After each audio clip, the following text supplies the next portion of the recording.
got to win both of the next 2 games if we want our season to continue. As simple as that.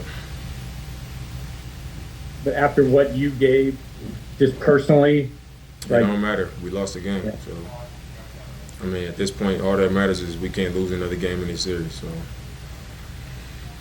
we go out there, we play to win the game, and we came up short. So, we going back home. It's a must-win, or else our season's over. And then we got to come back here and win on their floor again. So, I mean, that's what it is. Hey, Jim McCord, Coin. How do you go about putting this game behind you? I know it was a frustrating loss on more ways than one. How do you go about moving past this with the Game 6 just 48 hours from now? I mean, I'm a grown man. I mean, we lost the game. It ain't my first time losing. And if I don't put it behind me and, you hold on to it, it's going to get in the way of what we need to do in the next one. So that won't be hard to do at all. Aaron Fentress, the Oregonian.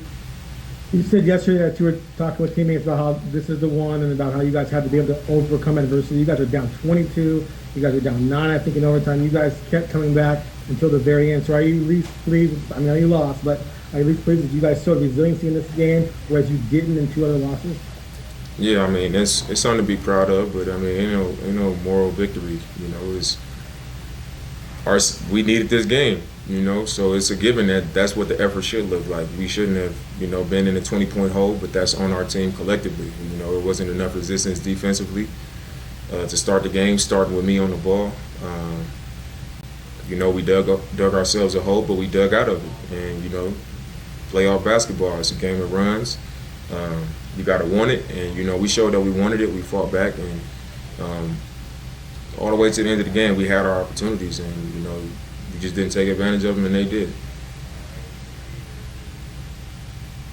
Casey Holdall, Trailblazers.com. Damian, how do you think you guys performed as a team in the 2 overtimes? I thought we fought. Was it the first overtime or the second one? I can't remember where we was down 9 or something. Was that the second one? I think it was the first one. We fight to get to that point where we get in overtime, and then we fall into another hole, and we dig out of it. When you're on another team's floor and you get that extra period, you got to come out strong, and you got to come out sharp and try to jump out ahead of them so you can, almost play with a lead because the energy is behind them, the crowd is behind them. I think most teams get the benefit of the doubt at home, and it's important to get off to a good start in overtimes. And the first overtime we definitely didn't, and then the second one. Maybe if the first minute was okay. I don't think either team really did much in the first minute, but we fought and came up short. Dwight James, NBC Sports Northwest. How frustrating to be starts not on the floor. Your mic breaking up. I didn't hear the question. Sorry, Dwight, your audio is not working. If you text Jim or I your question, we can ask it. Coming back, or we'll go to Jamie Hudson with NBC Sports Northwest. Dame, having to dig yourself out of that 22-point hole, do you think that played a factor in like just being able to outlast Denver in this one? No, I don't think so. We competed to the end. It's I think when you dig yourself a hole, sometimes the issue is being able to get over the hump, and we got over the hump, a few times. I think in regulation we had a 6-point lead at one point. In overtime, I think the second overtime, we came out and scored the first basket. We had a lead to start the second overtime. So, once you even up the game and you take a lead, you back in it. You back at square one. So, that takes a lot of energy, but, the season is on the line. So it is what it is. Everything counts, and you got to do what you got to do. So, I wouldn't say, obviously that's not ideal to dig that type of hole, but we had our chance to win the game, and, that's all that matters.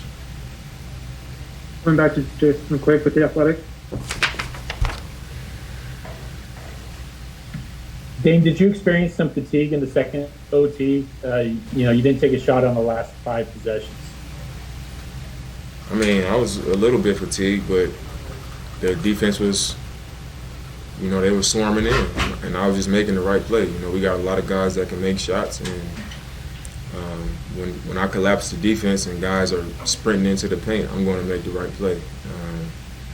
So it wasn't like I just wasn't shooting because I was tired. I mean, if the opportunity was there, I would have shot it. But when the defense collapsed the way they did, the right play is to kick it out, especially when we got guys that can make shots. And Fentress, go ahead. What'd you think of the 5th foul on Nurkic when he set the screen? And did you think he was frustrated about that and maybe went a little too aggressively at Gordon to get the 6th one? I didn't see. He was handing me the ball, and I was going up to shoot the ball. So I didn't even see his 5th foul, and I don't remember the 6th one. But, I mean, it's Game 5 of the playoffs, man. Both teams' season is pretty much on the line, and, one of our main guys, you call the damn moving screen or whatever they call when they do the same. They doing the same thing. They hooking, they moving on the screens, stepping to the side. I mean, everybody does the same things, and we penalize Nurk for doing the same shit that everybody else do. Like, come on, man. We work too hard to get in these positions for like something like that, and then the next foul, you out the game. So I mean, I didn't see it, but I know that those plays happen every other possession, especially in the playoffs. So man, that's BS. Go ahead, wrap there. Thank you, Dame. Motherfuckers fouling him out every jacket. Here's the